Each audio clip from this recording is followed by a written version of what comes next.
ਉਹਨੂੰ ਖੁਸ਼ੀਆਂ ਹੋਣ ਸਵਾਈਆਂ, ਉਹਨੂੰ ਖੁਸ਼ੀਆਂ ਹੋਣ ਸਵਾਈਆਂ, ਜੇ ਨਜ਼ਰ ਗੁਰਾਂ ਦੀ ਹੋ ਜਾਵੇ, ਜੇ ਮਹਿਰ ਗੁਰਾਂ ਦੀ ਹੋ ਜਾਵੇ, ਤੂੰ ਲੱਖ ਲੱਖ ਹੋਣ ਵਧਾਈਆਂ, ਲੱਖ ਲੱਖ ਹੋਣ ਵਧਾਈਆਂ, ਜੇ ਮਹਿਰ ਗੁਰਾਂ ਦੀ ਹੋ ਜਾਵੇ, ਜੇ ਨਜ਼ਰ ਗੁਰਾਂ ਦੀ ਹੋ ਜਾਵੇ।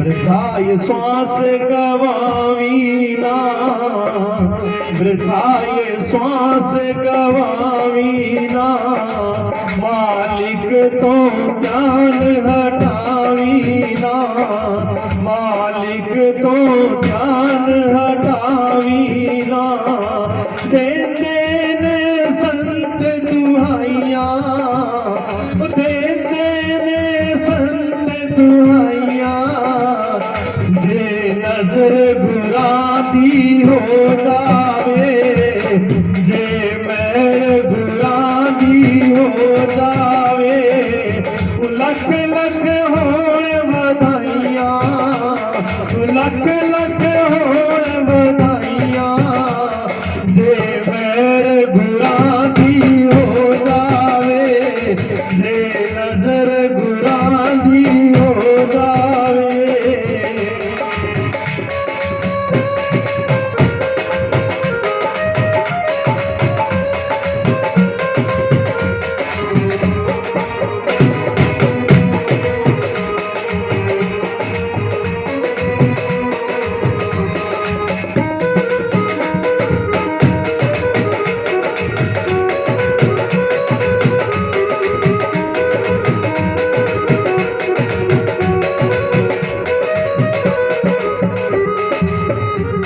ਜਿਹੜੇ ਗੁਰਾਂ ਦਾ ਪੱਲਾ ਫੜਦੇ ਨੇ, ਜਿਹੜੇ ਗੁਰਾਂ ਦਾ ਪੱਲਾ ਫੜਦੇ ਨੇ, ਮਸਤਕ ਚੰਨ ਸੂਰਜ ਜਗਦੇ ਨੇ, ਮਸਤਕ ਚੰਨ ਸੂਰਜ ਜਗਦੇ ਨੇ, ਉਹਨਾਂ ਗੁਰਾਂ ਦੀ ਮੇਰਾ ਪਾਈਆਂ, ਉਹਨਾਂ ਗੁਰਾਂ ਦੀ ਮੇਰਾ ਪਾਈਆਂ, जे नजर गुरां दी हो जावे, जे महर गुरां दी हो जावे, लख लख होण वधाइयां, लख लख होण वधाइयां, जे नजर गुरां दी हो जावे, जे महर गुरां दी हो जावे।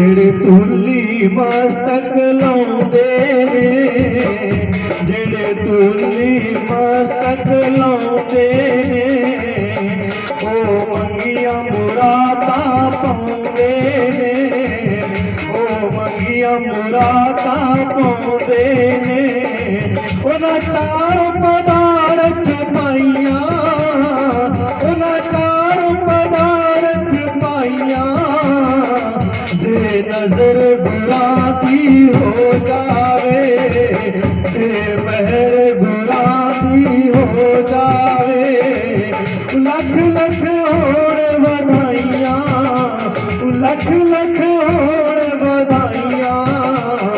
जे मेरे गुराबी हो जावे, जे नजर गुराबी हो जावे।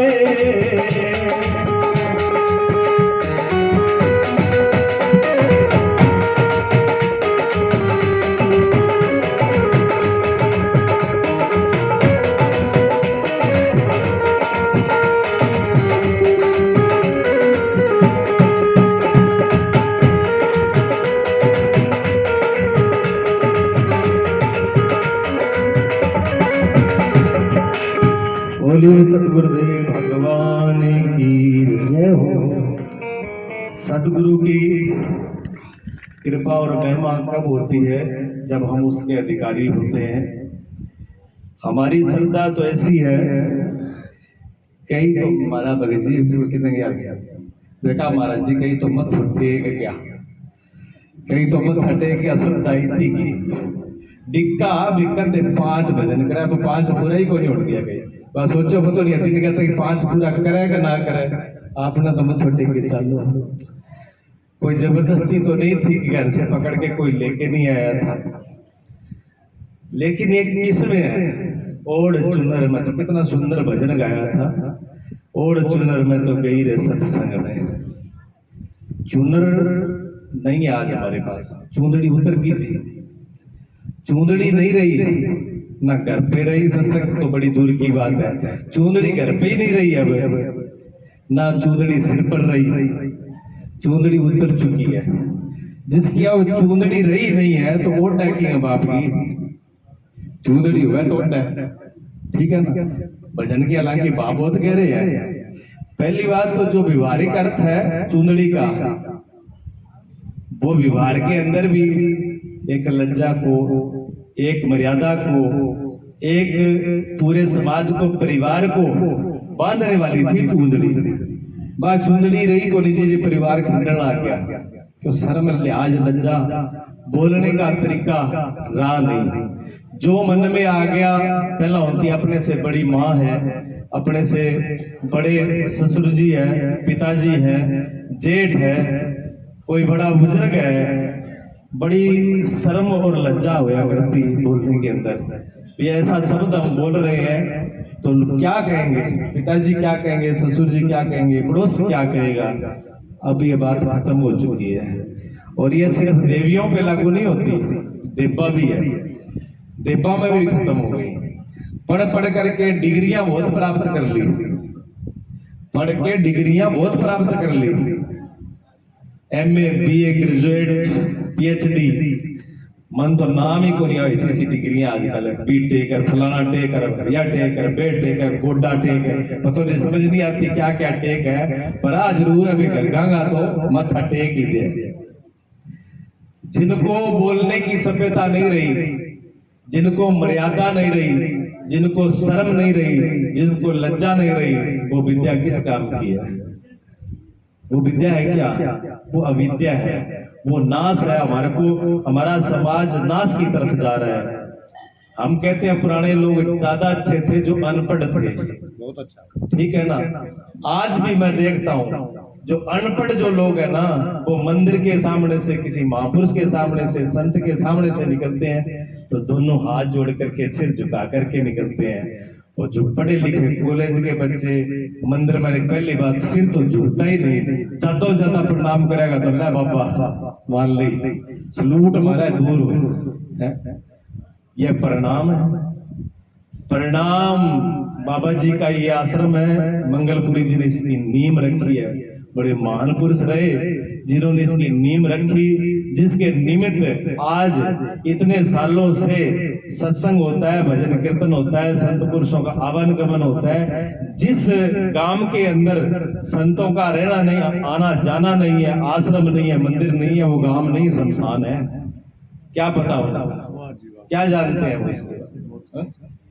ये बड़ी सौभाग्य आप वाले गांवों का, आपके लोगों का बड़ा सौभाग्य है। महापुरुष यहाँ आकर के तप किया, और जहां जहां महापुरुषों ने तप किया, चाहे हरिद्वार हो, चाहे वृंदावन हो, चाहे मथुरा हो, चाहे काशी हो, वो तीर्थ महापुरुषों के बनाए हुए हैं।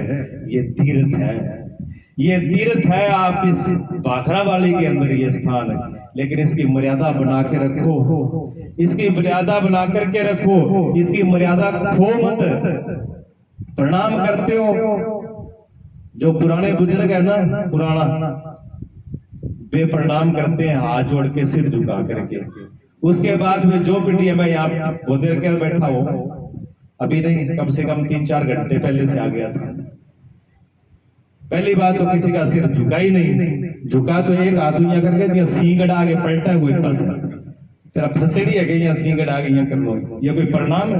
शर्म नहीं आती आप लोगों को प्रणाम करने का? क्या सीखा भाई? वाणी सीखा, गीता पढ़ना, वाणी, बड़ी बड़ी वाणी, महाराज बड़ी बड़ी वाणी सुनाइयो, चेतावनी भजन सुनाइयो। चेतावनी भजन से काम नहीं चलेगा। मेरे पास डंडा रख के करो भगतों थे भजनों तो पारी को नहीं पड़े, बुरा नहीं मानना। हमें गुरुओं की मार खाई है, उन्होंने ऐसी शिक्षा दी थी हमें। आज थोड़े बहुत प्रेम से बात नहीं करते थे, गलती होती तो डंडा तैयार होता था। महापुरुषों के पास रह करके ये सीखा है, बुरा नहीं माना कभी। आज जो जीवन में प्राप्त किया है, अपने गुरु के शब्दों का कभी बुरा नहीं माना, कैसे भी बोल दिया हो, इतना भी डांट दिया हो, मालूम पड़ा हमको बिल्कुल गलती नहीं है, लेकिन गुरु जी ने डांट लगाई और गलती समझ में आई 2 साल बाद में, लेकिन हृदय से स्वीकार कर लिया भी गुरु जी बोल रहे हैं तो सही बोल रहे हैं, कभी तो समझ में आएगी। और कुछ कुछ तो आपको हकीकत बता रहा हूँ, आज 35 साल हो गए, 35 साल बाद में अब गुरु जी की बात समझ में आ रही है कि गुरु जी सही कहते थे। 35 साल बीत चुके, और हो सकता है अब और 35 साल बीत जाए, जो कुछ बातें तब समझ में आएंगी। क्या बताया जाए? आज के बच्चे माता पिता बुजुर्गों को, दादा को, दादी को थोड़े से शब्दों में टोक देते हैं, थाना के था। आज को जमाना मॉडर्न जमाना है, कहाँ पहुंच गए थे? तो पुराना जमाना को थाना के था। आज मैं पढ़ा लिखा, कंप्यूटर जाना, जाना, साइंस जाना, फलाना पता नहीं के जानो। ठीक है, जानते हो आप, अच्छी बात है। इन्हीं माँ बाप ने, इन्हीं दादा दादी ने आपको अपने खून पसीने की कमाई लगा करके पढ़ाने के लिए, शिक्षा देने के लिए भेजा है। आप सीख के आए हो तो अच्छी बात है, लेकिन उनका आदर, मान, सम्मान और उनकी शिक्षा, जिन बच्चों के पास में अपने माता की, पिता की, दादा की, दादी की और बुजुर्गों की अगर शिक्षा नहीं है जीवन में, स्कूल वाली शिक्षा काम नहीं आएगी। धक्के ही खाते रहेंगे, डिग्री कर लेंगे, बस से बस सरकार के नौकर बन जाएंगे, पेट पाल लोगे, पेट भर लोगे, बेईमानी करना सीख जाओगे, रिश्वत लेना सीख जाओगे, लूटना सीख जाओगे, ये तो सीख जाओगे। पर धर्म करना, धर्म के लिए मर जाना, धर्म के लिए मिट जाना, धर्म के लिए अपने आप को कुर्बान कर देना, ये किसी महापुरुष से और गुरुओं से और इन बुजुर्गों से सीखोगे आप। इनको पता है और उनका अनादर करते हो, उनसे शिक्षा नहीं लेना चाहते, क्या करोगे इस विद्या से? ये बात हमेशा ध्यान में रखो। ये नई उम्र वालों के लिए मैं कह रहा हूँ, आया कम है, और ज्यादा होते तो अच्छे से सुना देता और भी, ठीक है ना। अगर जीवन में विद्या धारण नहीं करोगे, बड़ों का अगर सम्मान नहीं करोगे, जीवन सफल होगा नहीं। बड़ों का सम्मान करना सीखो। जब माता पिता का और अपने से बड़ों बुजुर्गों का सम्मान नहीं होगा, तो संतों का सम्मान आप क्या करोगे? संत क्या होते हैं आपको क्या पता? पहले ये बताओ, मंगलपुरी जी का कम से कम 1.25 साल पहले की बात, 125, मतलब 1 साल 30 वर्ष, 130 वर्ष लगभग बताते हैं अभी मंगलपुरी जी यहाँ आए थे। उस टाइम में संत भारत में ज्यादा थे। उस टाइम में 18 गांव की आबादी कितनी? आज 1.25 साल पहला, 125 साल पहला इन गांव की आबादी कितनी? अब आई की कमी थी ना, छोटी सी, थोड़ी सी, तब भी महापुरुष 8 है, तब भी यहाँ पर संत थे, ठीक है ना। आप आबादी 1 गुना 2 गुना नहीं, 10 गुना, सही का बोला है, 10 गुना आबादी बढ़ गई। आपके गांव में से कितने संत पैदा किए आपने? कितने संत पैदा किए आपने? बताओ, क्या आपकी शिक्षा? आप कहते हो हमने प्रगति कर ली, एक गलिया में पत्थर जरूर लगा लिया, बाद में फोड़ दियो सिर। अगर महापुरुष नहीं है, अगर राम का नाम नहीं है, तो वे संसार में पत्थर के काम आवागा, वे बड़ी बड़ी लगा तो दी समान दिया के काम आवागी। जीवन उनसे थोड़ी बनेगा, जीवन तो संतों से बनेगा, महापुरुषों से बनेगा। अरे घर में कोई तो ध्रुव, कोई प्रहलाद, कोई तो भगत पैदा करते, कोई तो नरसिंह, कोई तो कबीर घर में पैदा कर देते, कोई तो मंगलपुरी पैदा करते घर में, कोई एक आधा संतो निकालते से, इतनी तपस्या करते। उनकी भी तो माँ होगी जिन्होंने उन्होंने पाला है, जिन्होंने संतों को जन्म दिया है, उनके भी तो माता पिता रहे होंगे।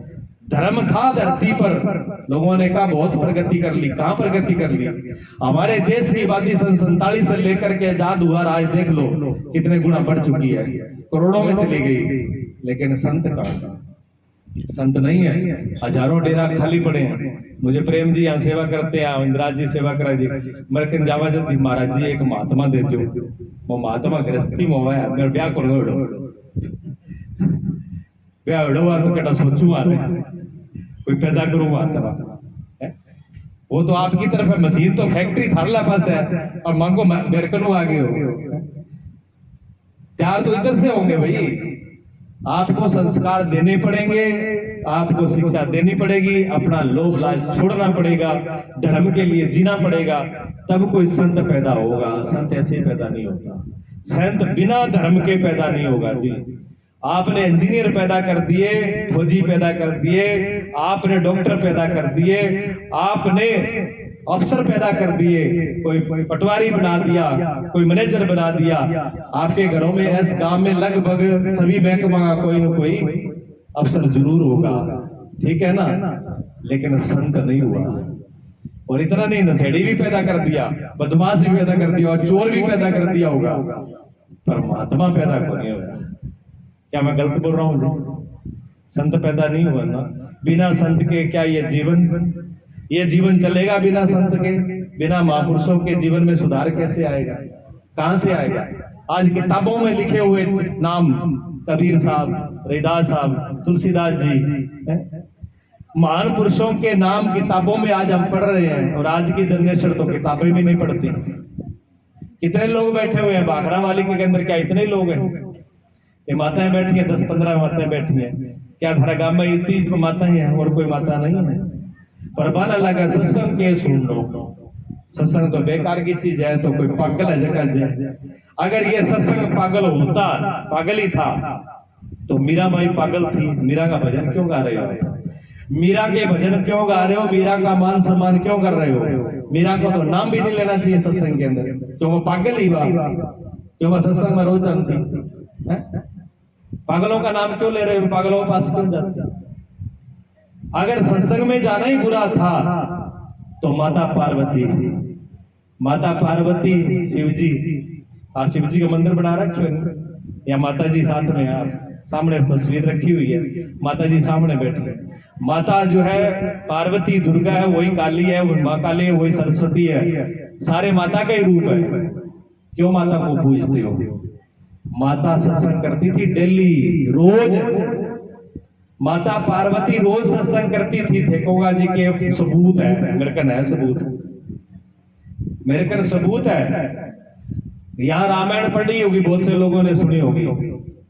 रामायण में प्रसंग आता है, भोलेनाथ अगस्त्य मुनि के पास जाते हैं सत्संग के लिए, माता सती को लेकर के। लेकिन सती सत्संग कौन सुने? भोलेनाथ का साका उड़ जरूर जावे, पर सती कहती है मोटा का गट्ठा ले गए हुए, भांग पी के कोई सुरत रहे, कोई करे भी नहीं, चाल पड़े, एक रुके तो सुने बाबा को। मन से सत्संग नहीं सुनी। भगवान शिव समझ गए कि सती ने सत्संग नहीं सुना। सत्संग का भी अनादर किया है और महान पुरुष का भी अनादर किया है, लेकिन अपनी बात अपने मन में रख के ले आए, तो सती का जीवन चला नहीं। सती को अपना जीवन अग्नि में दाह करना पड़ा। ये बात रामायण के अंदर कथा पूरी पढ़ के देख लेना, ना पढ़ी तो दोबारा पढ़ना गौर से। एक महान पुरुष का सत्संग का अनादर करने से अपने जीवन को भस्म करना पड़ा। दूसरा जन्म लिया माता पार्वती का। और पार्वती का जन्म होते ही सबसे पहले गुरु धारण किसको किया? नारद जी को। नारद जी से शिक्षा ले ली थी माता पार्वती ने छोटी सी उम्र में, ठीक है ना। 18 बुढ़ी बुढ़ी होती है, मुंह में दांत को रहा नाड़ हाल है, महाराज जी थे गुरु, मैं धना गुरु बनाना। मैं कहते संसार भूमि में जमराज ने बना ली, कई दिन सागो तो होसी और मेरा सागो कितना की देर कर सी बाहू के कर सी बता गुरु बना के बड़े जमराज को करना कई दिन रेशो बैठा बना दियो बना सत्संग हो करेंगे। इस जो काम सबसे पहले करना चाहिए आंख खुलने के साथ वो हम आंख मीचने के साथ करते हैं। मीचने के टाइम में अगर आंख करेंगे तो समय हाथ से निकल जाएगा। पछतावे क्या हुआ जब चिड़िया चुके खेत, अब पछताने से क्या रहेगा जब पास में रहेगा ही नहीं। माता पार्वती छोटी सी रामायण प्रमाण है, देख लेना।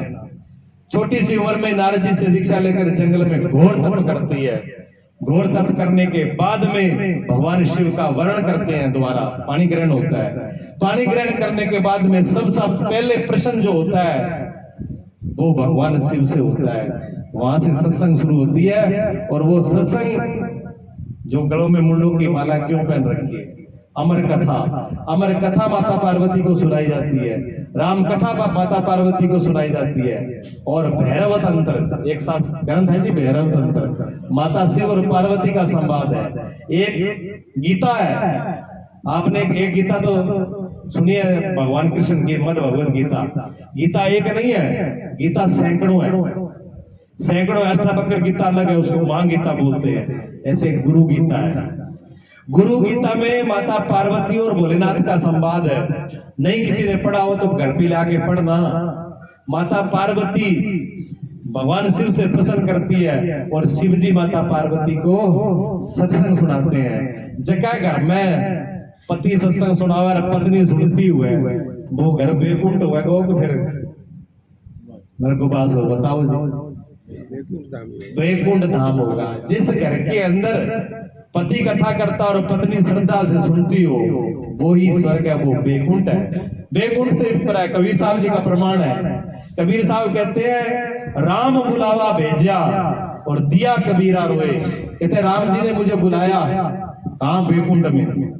वैकुंठ में कबीर साहब रोने लगे। क्या किसी ने कहा आप रोने लगे? भगवान का वैकुंठ में आपको बुलावा और आप दुखी हो रहे होते? हाँ, कबीर साहब कहते मैं दुखी हो गया। क्यों? राम बुलावा भेजिया दिया कबीरा रोए, जो सुख है सत्संग में वो वैकुंठ ना होए। कि जो आनंद सुखी सत्संग में है वो वैकुंठ में नहीं है। जिस घर में सत्संग होता हो, जिस गांव में सत्संग होता हो वो वैकुंठ से भी बढ़ करके है। माता पार्वती सत्संग करती, शिव जी सत्संग करते हैं और आप लोगों को शर्म आती है। घरे महारानी अमर बैठे में तो सत्संग माना के सी लोग बोली थे चौधरानी हो गई। जब जमराज आवा जब भी समझा दियो मैं तो नंबरदार हाँ, दूर रही हो मार के लोग। जे जमराज जी मान लिया तो फिर मैं भी समझ जाएगा भाई ठीक है। जमराज के यहाँ पर राम ही काम आएंगे। ये काम और ये धन काम नहीं आएगा, ये अहंकार काम नहीं आएगा, ये तो उसका खर्चा है, ये कैसे काम आ जाएगा? ये काम नहीं आएगा उसको वहां पर लास्ट में। इसलिए छोटे से लेकर के बड़े तक जहां भी सत्संग मिल जाए, जहां भी सत्संग मिल जाए उस सत्संग को छोड़ना नहीं। सत्संग करो, महान पुरुषों का संग करो, अच्छे सज्जनों का सत्संग करो। कुछ नहीं मिले तो शास्त्रों का संग करो। महाराज इंद्राज जी बैठे, कोई ना कोई पुस्तक पढ़ते ही रहे। पुस्तक पढ़ने का मतलब जिस महापुरुष की पुस्तक पढ़ रहे हो उसका संग कर रहे हो। अगर भगवत गीता पढ़ रहे हो तो भगवान का संग हो रहा है। अगर कबीर साहब की वाणी पढ़ रहे हो तो कबीर साहब जी का संग हो रहा है। और अगर रविदास जी के पढ़ रहे हो तो उनका संग हो रहा है। तुलसीदास जी का अगर रामायण का पुस्तक पढ़ रहे हो तो तुलसीदास जी के साथ आपका संवाद हो रहा है। तो कुछ तो करो। नहीं मिल रहे लेकिन वो नहीं, मोबाइल में आंगली देनी है और देखना क्या कार्टून मोबाइल में क्या देखते हो शीशे में देख लो, हरी शक्ल में देख ठाल आए जो किसा को। कार्टून तो वैसे ही बड़े पड़े।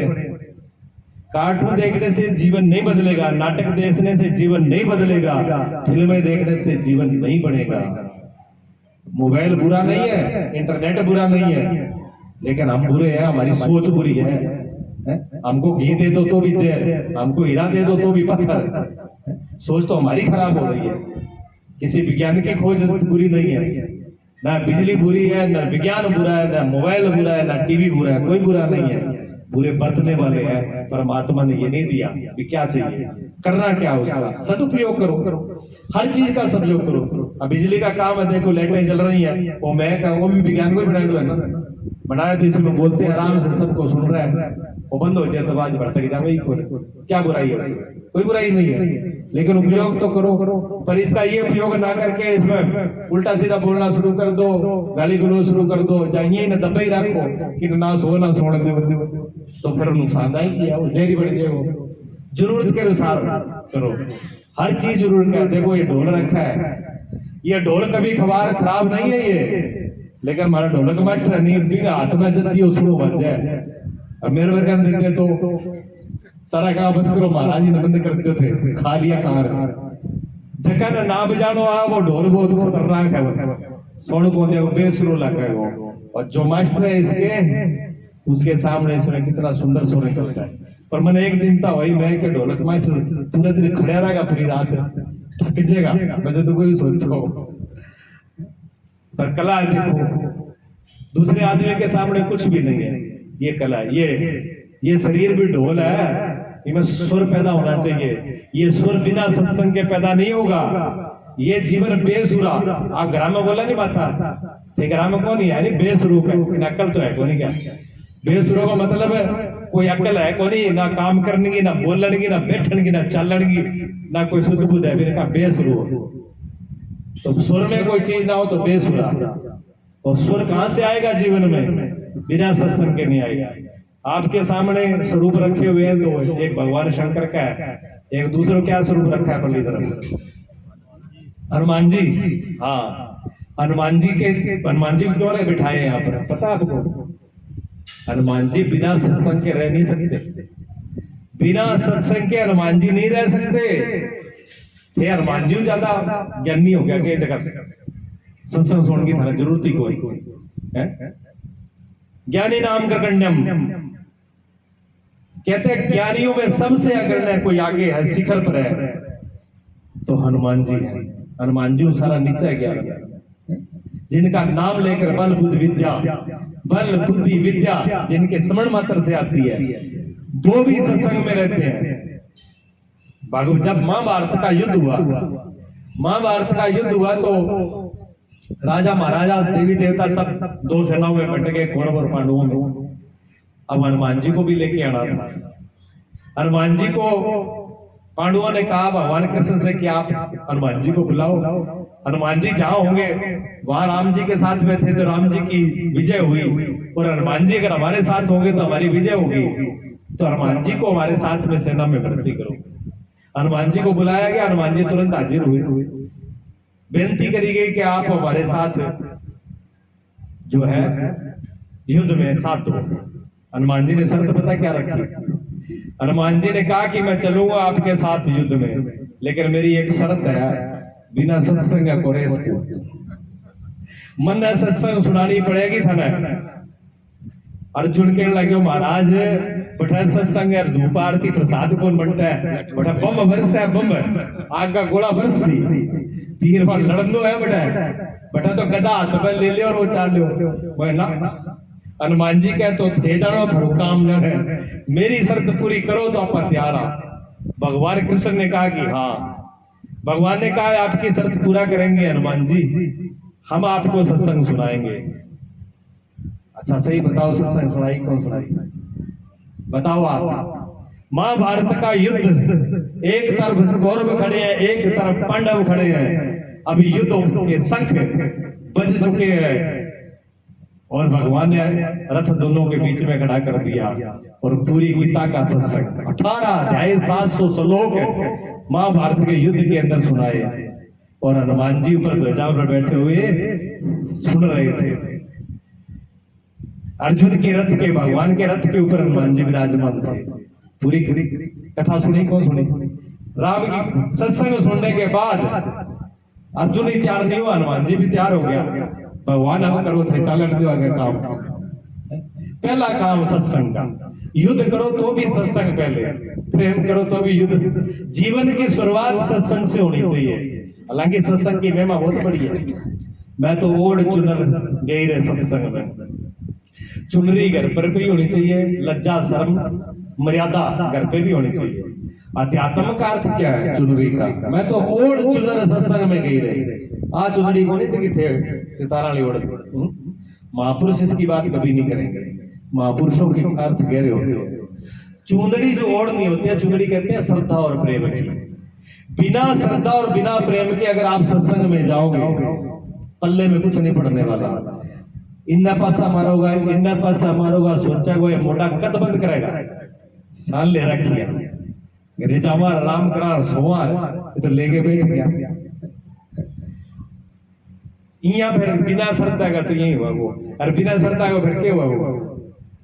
बिना श्रद्धा में सत्संग किसी के लगेगी। मामो बाढ़ जो सूरदास जी होता है यार किराला कहीं का सुने डा सत्संग वे कहता जाए सत्संग में अमृत वर्ष है, अमृत वर्ष है, बड़ा मीठो अमृत है। रोज चर्चा होती घर में बारह। एक चौधरी साहब अभी आलसी पक्का सत्संग में जानता को नहीं।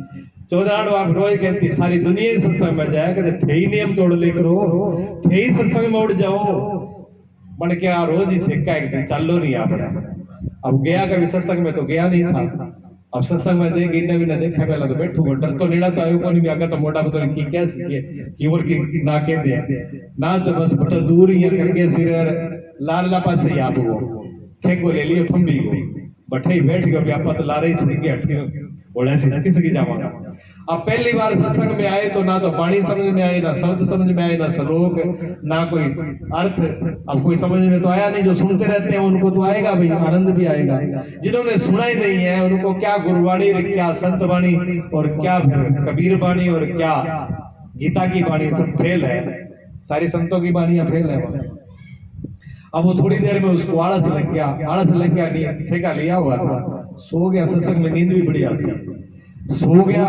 अब उसने कहा पहले सोचा घर ही चलो, घर जाऊंगा टिकट कौन देगी नंबरदार में कहते तो भी गया, भी पाछा आ गया रेड़ो बेटा। फिर वो अमृत पता नहीं कब थी बरस है वो अमृत ना बरसो बिना अमृत गई अगर मैं उठ गयो तो फिर शाम को वो अमृत तो लेके जानो है।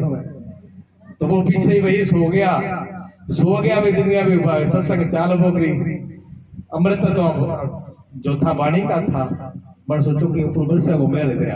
अब लारे ही सुनते एक पास है कुतिया का आदत है वो थम्बी के सारा वो काम करे घूमतो फिरतो आधी रात बाद रहे कुत्तो आयो बड़ा आपके पास काम कर दियो वो मुंह पर लग के जब देखा अवश्य तो है आंख खोली कुत्तो तो आप डरते रहे हुई वो तो अपना काम करके चला गया। वो अब यहाँ जीव सी फिर है का मृत्यु पर वो का मिठो होता है, मिठो कोरी चरको है उठ गए मेरे क्या नंबरदार क्या गयो कहा क्या गयो सत्संग भी सुनी अमृत भी वर्षो पर सारा ही क्या मिठो है पर मिठो तो कोनी वो तो चरको ही। नंबरदार नहीं कहने लगी कि शुरू में चरको ही लग गया होड़ा मिठो है कोई बात नहीं कर। तो सत्संग में तो सुन के ही रस आता है, सुन के रस आता है। तुलसीदास जी लिखते हैं सुन समझे जन मुदित मन, सुन समझे जन मुदित मन, मंझे अति अनुराग। कहते हैं सुन पहले सुने फिर समझे, सुन समझे जन कहते हैं भक्तों को, भगवान के प्रेमियों को। ये भगवान के प्रेमियों का ही है ये आनंद, ये रस, ये अमृत हर किसी का नहीं है। कहते हैं सुन समझे जन मैंने भगत, सुन समझे जन मुदित मन। मुदित कहते हैं प्रसन्न मन से, खिन्न मन से नहीं, आलसी मन से नहीं। मन मरे मन कोई नहीं जानो तो पड़ेगो। अब बाबा जी की बड़सी आ गई, बड़सी में जानो तो पड़सी, बनानो पड़सी, सत्संग में बैठना पड़सी, रोटी तो बनानी पड़सी, सेवा करनी पड़सी। अब मन मार के करो तो फिर क्या करो? आप कोई सेवा थोड़ी है, ये कोई सत्संग है, ये कोई भजन है। मुदित मन का मतलब प्रसन्न मन से, खुशी मन से, आनंद से। हाँ आनंद से जब सुन समझे जन मुदित मन, मंझे अति अनुराग, अति प्रेम। वो प्रेम जो है वो चुनड़ी है, वही चुन रहा है। अति प्रेम से श्रद्धा से उसका मंजन करे, मैंने पान करे, ग्रहण करे उसको श्रद्धा से प्रेम से, पहले समझे सुने फिर समझे फिर पूरे प्रेम और श्रद्धा अनुराग के साथ उसको ग्रहण करें। तो फिर कहते क्या होगा? किसी ने पूछा भी यहाँ कर लियो तो फिर क्या हुआ? वो तुलसीदास जी ने उत्तर दिया, आधी चौपाई में दो में ये बोला, आधे दो में उत्तर भी दे दिया उन्होंने।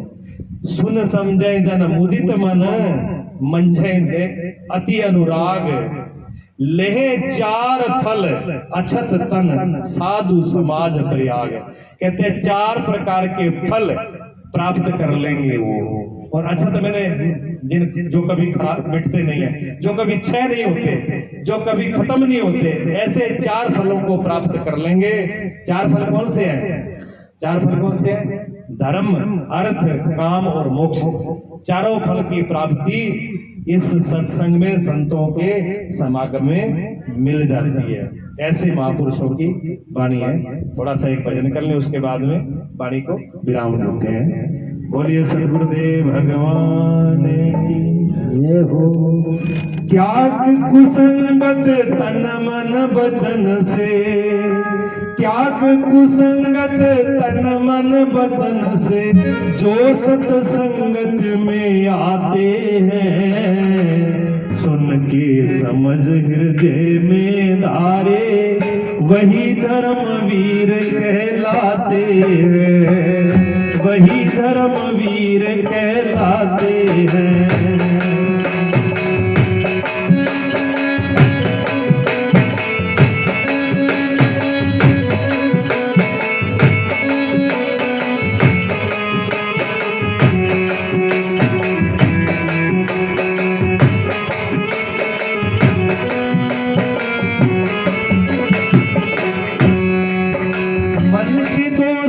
त्याग करे वो, मन के दोषन त्याग करे वो, ईर्षा क्रोध न लाते हैं, छोड़ कपट मानंदी से सदा अलग हो जाते हैं।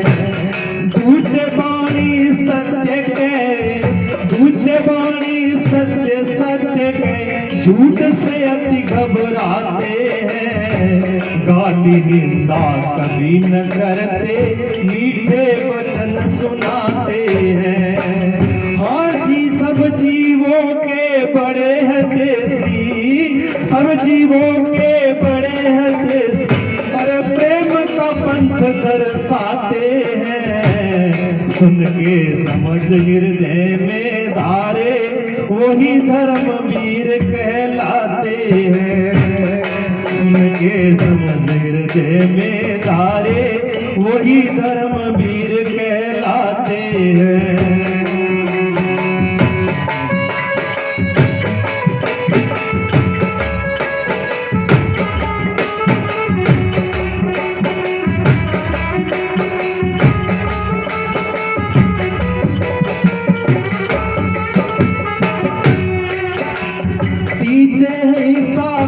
अपनावे दया हृदय में लाते हैं। हिंसा प्रिय त्याग सभी के, वो रक्षक बन जाते हैं। बैर भाव को दूर हटावे, हिल मिल समय बिताते हैं। ऊंच नीच और छुआछूत, घृणा से नफरत लाते हैं।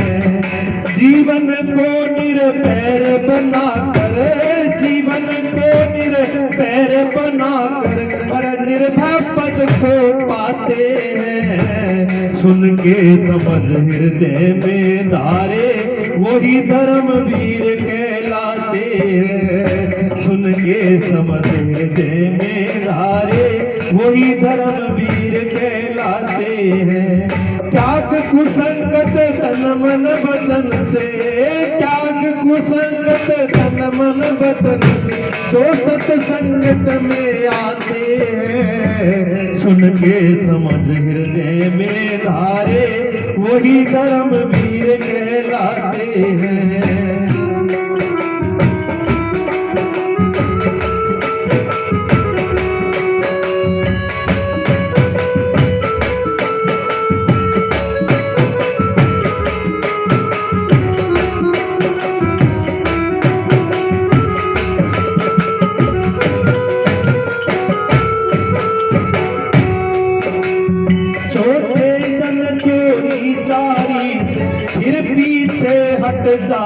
हैं, ब्रह्मचर्य व्रत धारण करते जीवन सफल बनाते हैं। पांचवा क्षमा शस्त्र लेकर संसार में विचरण करते हैं। शोभ नहीं दिल के अंदर वो सदा मिल के रहते हैं।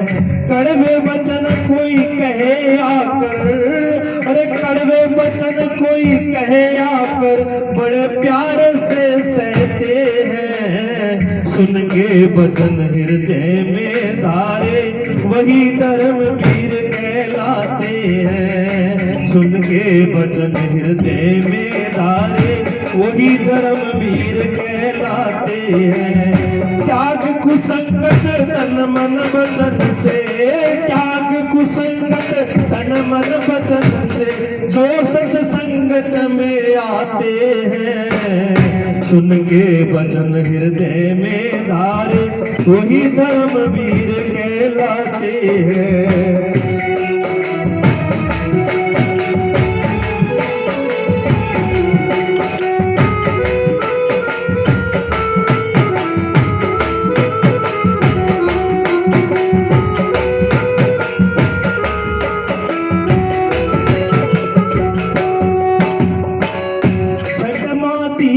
धारण करके सतपथ पर तुल जाते हैं। क्षमा सत्र को हने वीर बड़प्पन पाते हैं। रहे अडिग स्थिर अडोल वो जरा नहीं हिल पाते हैं। महावीर रणधीर वो विजय शीर्ष में पाते हैं। हाँ धीरे धीरे कार्य करे वो, धीरे धीरे कार्य करे वो जरा नहीं उगलाते हैं। सुन के वचन हृदय में धारे वही धर्मवीर कहलाते हैं।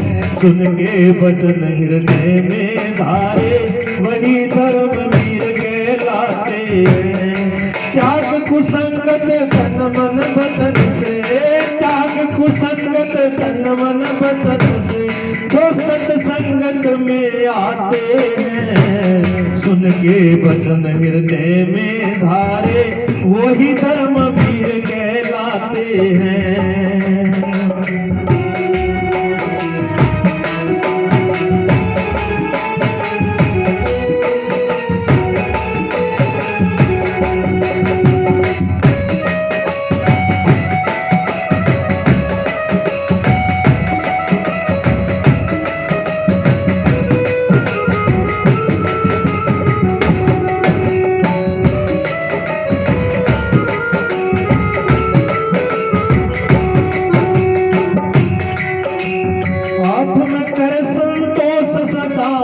संतोषी कहलाते हैं।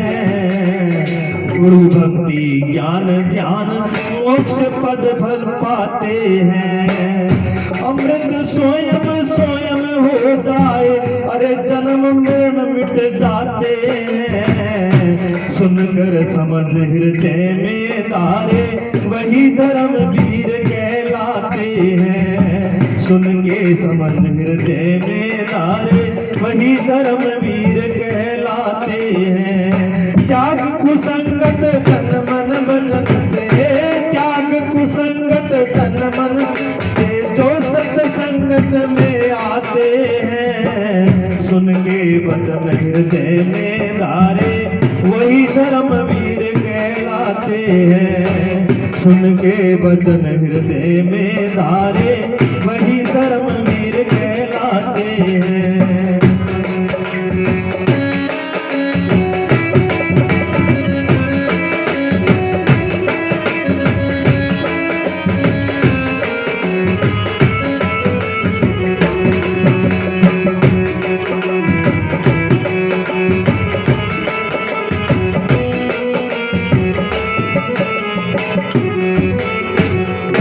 सदगुरुदेव भगवान की जय हो। त्याग कुसंगत तन मन वचन से, सबका अर्थ नहीं करूंगा, सिर्फ एक ही लाइन का। त्याग कुसंगत। जब तक कुसंगत नहीं त्यागोगे तब तक संग होगा नहीं। पहले त्याग करना है। घर से यहाँ पर आए हो ना, घर का त्याग किया तभी तो यहाँ आए। घर का अगर त्याग नहीं कर पाते तो यहाँ नहीं पाते। घर छोड़ा, बिस्तर छोड़ा, चारपाई छोड़ी, तब यहाँ भी आते। कुसंगत पहले कहते हैं चाहत कुशल, चाहत कुशल बसत कुसंग, यही रहीम अफसोस है। कहते हम चाहते कुशल हैं, अच्छा चाहते हैं, लेकिन बसते का है कुसंग। चाहते बढ़िया है, संग कुसंग का करते हैं। रहीम कहते हैं यही अफसोस है। चाहते अच्छा है, संग बुरे का करते हैं, यही अफसोस है। महिमा घटी समुद्र की जब रावण बसा पड़ोस। समुद्र की भी महिमा घट गई जब रावण का पास में वास हुआ। क्यों? समुद्र कितने योजन लंबा था। अब किसी योद्धा की हिम्मत नहीं थी पार हो जाए। और जब पुल बन गया तो एक छोटी सी कीड़ा और मकोड़ा भी समुद्र पार कर गया। समुद्र की महिमा कम हो गई पुल बनने के बाद, समुद्र छोटा हो गया। किसके भरोसे? रावण के पास बसने से समुद्र की महिमा घट गई। दोष, जब तक दोषों का त्याग नहीं करेंगे, जब तक बुरी चीजों का त्याग नहीं करेंगे, तब तक हमारी जीवन में अच्छाई आएगी नहीं। बुरा संगत छोड़ेंगे नहीं तो अच्छे संगत में कैसे जाएंगे? डर लगता है सत्संग में जाने से। क्यों? जो बुरे वाले हैं उनका साथ नहीं छोड़ रहे। जब बुरों का साथ छूट जाए तो संतों का अच्छा संत करने में क्या दिक्कत है?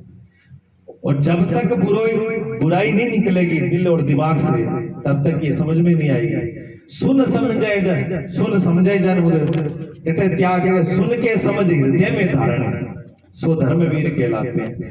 सुन के समझ हृदय में धारे। जरूरी नहीं कि सत्संग वाली बात सारा न समझ में आ जाए, कोरिया हुआ। जरूरी नहीं कि जो वाणी बोली गई वो समझ में आ गई। ना जी, एक वाणी भी जीवन में समझ में आ गई तो बीड़ा पार है। बड़ा दिक्कत होती है। मरीज पहुंच गयो डॉक्टर का, डॉक्टर जी से कहा डॉक्टर जी बहुत तकलीफ, हालत खराब है, दवाई दो। डॉक्टर जी वो काम ही दवाई दे लो। डॉक्टर जी दवाई दे दी, दवाई दे दी। 4 दिन बाद मैं फिर मिलो, डॉक्टर जी हाँ हालत तो बहुत खराब है, ठीक हो नहीं हुआ। डॉक्टर जी का दवाई खाली के क्या खा गठा? डॉक्टर जी खाली गठे सीसी तो भरेड़ी। अरे भैया कौन को सीसी भरेड़ी? दवाई पीली के क्या पीली गठा? डॉक्टर जी थे पर तूने बेरी बेरी बात करो, मैं धरी दवाई पीली गठाई। अब डॉक्टर जी जो बात क्या हुआ मरीज के समझ में, वो नहीं मरीज क्या ठीक हुआ। सुन के समझ, सत्संग में बोला कुछ जा रहा है, समझा कुछ जा रहा है। डॉक्टर क्या होगा दवाई गला आगे देती हो, गिर जागे दवाई मुझे को नहीं ले बुढ़िया मिला दियो, दवाई पे आगे बुढ़िया मिला दियो। बुढ़िया बापड़ा बाहर तो भी है लड़ा जवान छोरा का डॉक्टर क्या हो गए दवाई देगी ला दियो तो लाडो तो पड़सी बाबा ने।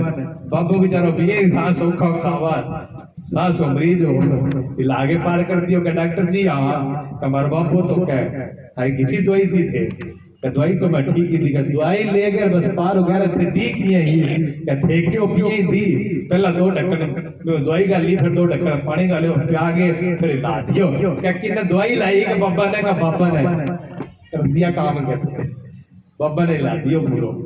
तो ऐसे अगर अर्थ करेंगे तो फिर बाबा इतनी जान सुन करके बड़े श्रद्धा बिना बस भजन वही है कि याद आता है बार बार ओढ़ चुनर में तो गई सत्संग में। श्रद्धा और प्रेम वाली अगर चुनर नहीं है तो असमझ में कोनिया वही सत्संग में। अनुराग और प्रेम जरूरी है उसके बाद ये समझ में आती है।